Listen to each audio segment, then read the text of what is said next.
Hello everyone, आप सबका स्वागत है। सिंपल इंटरेस्ट का दूसरा सेट चल रहा है जिसमें सवाल नंबर 15 तक कंप्लीट हो चुके हैं। आज के क्लास में सवाल नंबर 16 से शुरू करते हैं। कह रहा एक धनराशि को दो भागों में 4 और 5 के अनुपात में क्रमशः 4 वर्ष और 5 वर्ष के लिए 8% प्रति वर्ष साधारण ब्याज से उधार दिया गया था। ठीक है।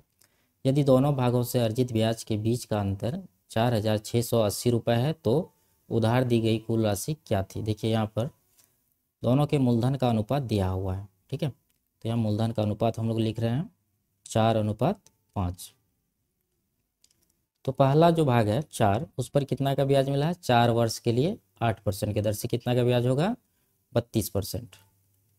और दूसरे पार्ट पर 5 वर्ष के लिए 8% की दर से 8×5 = 40%। ठीक है। अब देखिए यहाँ पर कैलकुलेशन को आसान करने के लिए दो दो जीरो दोनों में लगा लेते हैं मूलधन का जो अनुपात है। तो ये हो गया 400 और ये हो गया 500। तो हम लोग को जो ब्याज मिलेगा कितना मिलेगा? सिंपल इंटरेस्ट पहला पार्ट पर 400 पर 32% का ब्याज मिलेगा। तो ये कितना हो जाएगा? 32 दूना 64 दूना 128 रुपया। और दूसरा पार्ट जो है 500 पर 40% का ब्याज कितना हो जाएगा? 200। ठीक है, दोनों का ब्याज हो गया ये। तो यहाँ पर ब्याज का अंतर कितना है? दोनों का अंतर है 72 का। लेकिन यहाँ रुपया में कितना का अंतर है? 4,680। तो इसी 72 का वैल्यू 4,680 के बराबर होगा।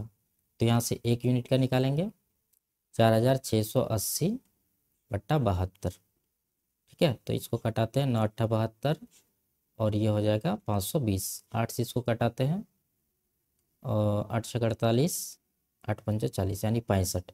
1 यूनिट का वैल्यू 65 आया। तो हमसे पूछ क्या रहा है? उधार दी गई कुल राशि यानी दोनों मिला के। तो दोनों मिला के कितना हो रहा है? 400 और 500 टोटल हो रहा है 900। तो 900 का वैल्यू कितना होगा? 1 का 65 तो 900 का 900 गुना 65। तो इसको गुना कर लेते हैं। 45 बचा 4, 54 4 58 यानी 58,500 हमारा सही आंसर होगा, ऑप्शन नंबर ए। ठीक है, अगला सवाल देखते हैं। 25,600 की राशि को साधारण ब्याज पर आंशिक रूप से 7% प्रतिवर्ष और शेष को 9% प्रतिवर्ष पर निवेश किया जाता है। 3 वर्ष के अंत में कुल ब्याज 5832 रुपया है। 9% प्रतिवर्ष की दर से कितनी धनराशि का निवेश किया गया था? देखिए इस मूलधन को दो पार्ट में ब्याज पर दिया गया है। पहला का रेट 7% है, दूसरा का 9% है। ये पहला पार्ट और ये दूसरा पार्ट। पहले पर है 7%, दूसरा पर है 9%। हमसे पूछ रहा है कि 9% के रेट पर कितना धनराशि दिया गया था। तो हम लोग यहाँ पर देख रहे हैं कि 3 साल में कितना का ब्याज मिल रहा है? 5832।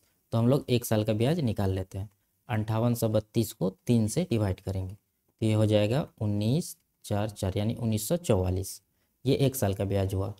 देखिए यहाँ पर 1 साल में दोनों पार्ट पर अलग अलग रेट है। तो हम लोग क्या करेंगे?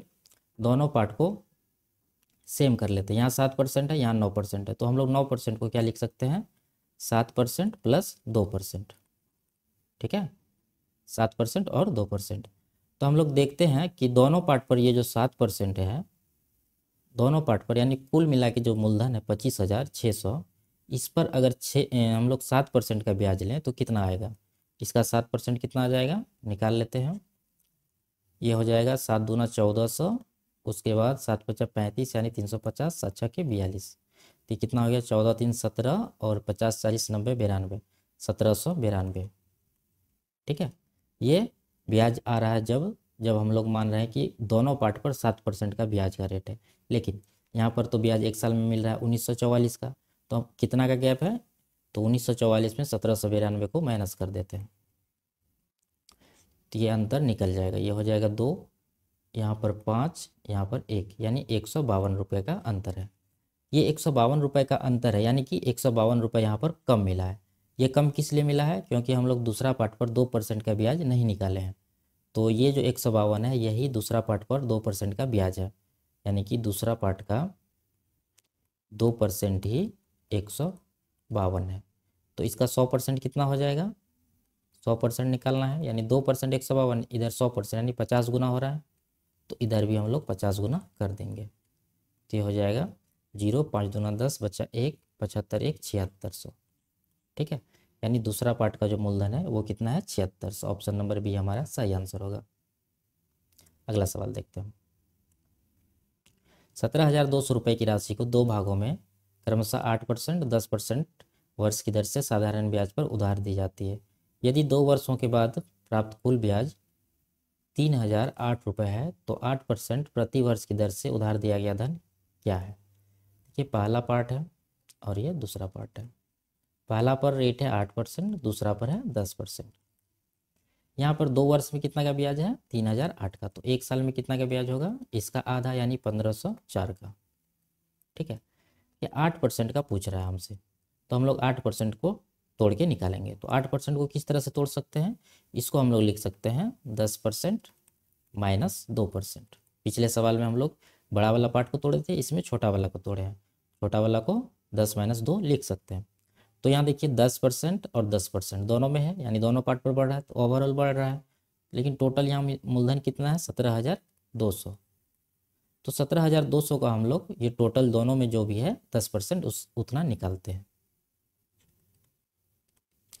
ये कितना आ जाएगा 1720 यानी 1,720 रुपया। लेकिन यहाँ 1 साल में कितना का ब्याज मिल रहा है 1,504 का। देखिए पिछले सवाल में यहाँ पर जो हम लोग निकाले थे वो कम आया था और यहाँ पर जो पहले 1 साल में मिल रहा था वो ज़्यादा था। लेकिन इसमें उल्टा हो रहा है। उल्टा इसलिए हो रहा है क्योंकि यहाँ पर माइनस में तोड़ के लिखे हैं। तो यहाँ पर कितना का अंतर है 1,504 को इसमें माइनस करते हैं, ये आ जाएगा यहाँ पर 16 और यहाँ पर 2 यानी 216 रुपया का अंतर है, यानी 216 रुपया अधिक मिल रहा है। ये अधिक किस कारण से मिल रहा है, क्योंकि हम लोग यहाँ पर पहला पार्ट पर जो है 10% निकाल रहे हैं, जबकि निकलना कितना था 8%। तो हम लोग 10% निकाल रहे हैं। ये जो एक्स्ट्रा आया है किस लिए आया है, ये जो 2% का वैल्यू है इसके बदले एक 216 रुपया एक्स्ट्रा आया है। ठीक है, यानी कहने का मतलब है पहला पार्ट का जो है 2% वो कितना है 216 रुपये के बराबर है। तो पहला पार्ट ही पूछ रहा है तो इसका 100% निकालेंगे। 2% इतना तो 100% कितना 50 गुना है, तो इधर भी 216 का 50 गुना कर देंगे। ये हो जाएगा 1,080 और 10 यानी 10,800 हमारा सही आंसर होगा, ऑप्शन नंबर बी। अगला सवाल देखते हैं।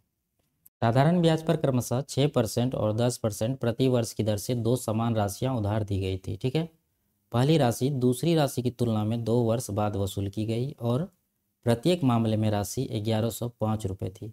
प्रत्येक योजना में उधार दी गई राशि क्या थी।